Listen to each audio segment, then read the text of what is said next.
नहीं जो माफ ना हो जाए, ये तो पहले भ्रम हटा दो।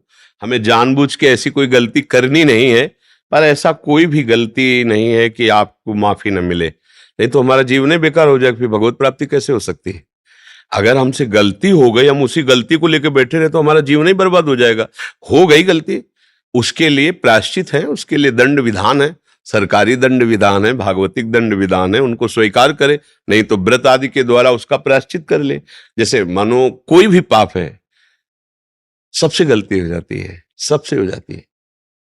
कोई ऐसा सृष्टि में पैदा नहीं हुआ भगवान या भगवान के निज महापुरुषों के अलावा, जैसे भूमि परत भा ढाबर पानी, तिम जीवई माया लपटानी। आकाश से बूंद निर्मल गिरता है, पर पृथ्वी के संयोग से मलिन हो जाता है।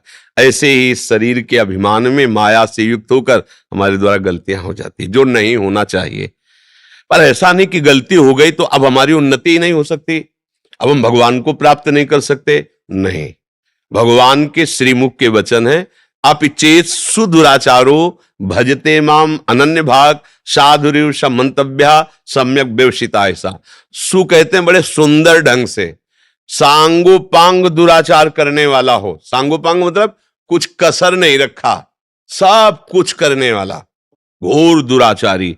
यदि उसने भी निश्चय कर लिया है कि अब मुझ जैसे नीच का कल्याण तो एकमात्र भगवान से हो सकता है, और हे भगवान मैं आपकी शरण में हूं, आज तक किया अब नहीं करूंगा, और राधा राधा राधा, तो भगवान कहते हैं उसे साधुरेव समंतव्या, उसे आज ही साधु मान लो, क्योंकि मैं साधु से बनाऊंगा, करो सद्यते साधु समान। बात बन गई।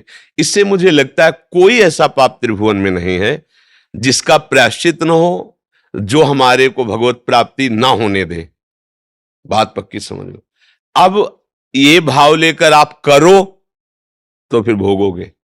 हो गया है, अब नहीं करूंगा, ये रास्ता प्रारंभ हो गया भगवान का। और सुन लिया कि भाई कोई ऐसा पाप नहीं, मतलब जब चाहेंगे तब भगवत प्राप्ति कर लेंगे, अब नहीं होगी, क्योंकि सुन लिया और जानबूझ करके तुम गलत मार्ग में चल रहे हो, अब तुम्हें दंड भोगना पड़ेगा। ज्ञान नहीं था, हो गई गलती, पूरी माफ, पूरी माफ। ये हमारे भगवान बड़े कृपालु हैं, बड़े दयालु हैं।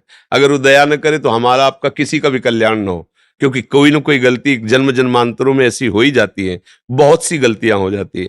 अब ज्यादा उन गलतियों की तरफ हम ना चिंतन करें, गलतियों ने हमारा पीछे का समय तो नष्ट ही कर दिया, अब चिंतन लेके बैठे तो वर्तमान का समय नष्ट हो रहा, तो हमारा समय ही तो नष्ट किया जा रहा है। जो हुआ मिट्टी डालो, वर्तमान को सुधार लो, अब वो गलती दोबारा ना होने पावे। राधा राधा राधा, और हे प्रभु क्षमा करो, तो सबसे बड़े पिता हैं, सबसे बड़ी माता हैं, वो दुलार करके हमें क्षमा कर देंगे।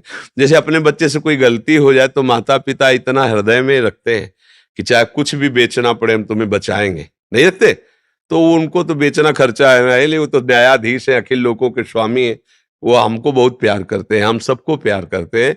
ये भाव लेकर हम चलेंगे तो भगवान माफ कर देंगे। गलती बच्चों से ही होती है, और हम सब बच्चे ही हैं प्रभु के सामने, भले 80 वर्ष के हो तो बच्चे हिला, भगवान के सामने तो सब बच्चे हैं ना। तो इसलिए सावधानी से जो गलतियां हो गई हैं उनको पुनरावृत्ति मत करो, नाम जप करो, भगवान की शरण हो। तो कहते अहम त्वाम सर्व, सर्व शब्द है, सर्व पापेभ्यो मोक्षयिष्यामि मा शुचा, मैं तुम्हें पवित्र कर दूंगा, सारे पाप तुम्हारे नष्ट कर दूंगा, तुम मेरी शरण में हो जाओ।